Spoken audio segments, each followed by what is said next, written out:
The smell of roasted coffee beans filled the small kitchen as Emma Parker stood by the counter, nervously tapping her fingers on the worn wooden surface. It was 5:30 a.m., and the world outside was still half asleep. The early morning silence was her favorite time. It was when ideas felt loudest.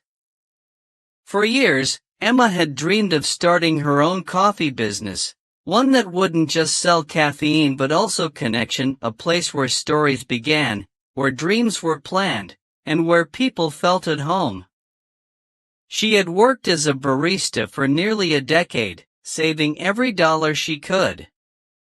Her notebook was filled with scribbles, bean suppliers, potential names, sketches of logos, and lists of cities with growing coffee cultures. But no matter how much she planned, fear always whispered the same question: what if I fail?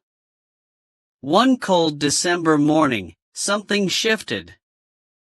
The coffee shop where she worked closed without warning. The owner went bankrupt. Emma found herself jobless, with only $2,000 in savings and a heart full of restless ambition.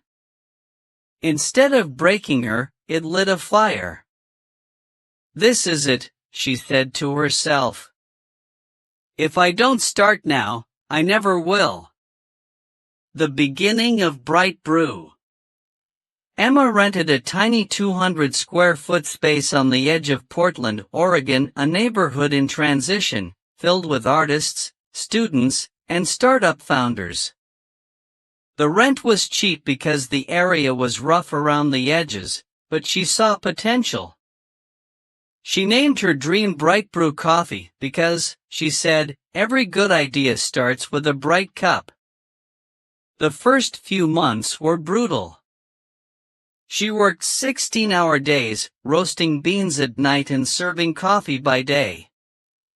Her friends helped paint the walls, her brother built the counter out of reclaimed wood, and her mother baked muffins to sell for extra income. The grand opening was small, just a handful of locals and a sign that read, "Fresh coffee. Honest smiles. No fancy stuff, just love in every cup." The first week, she made $480 in sales. It wasn't much, but it was hers. Finding her voice.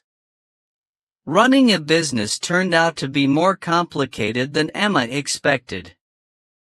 She learned about food safety laws, business licenses, supplier contracts, and marketing strategies, things she had never thought about before.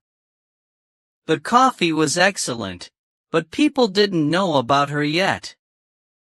One night, after closing the shop, she sat at her laptop and created an Instagram page for BrightBrew. She posted photos of the shop, her latte art, and short captions about her journey. Authenticity, she thought, is my best strategy. Within months, she gained hundreds of followers, locals who started coming not just for the coffee but for Emma's story. Soon, BrightBrew became known for its cozy atmosphere and community feel.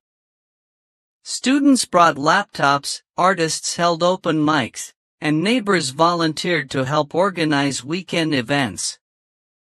The coffee shop turned into a small cultural hub. The first big challenge. Just as things were starting to go well, disses.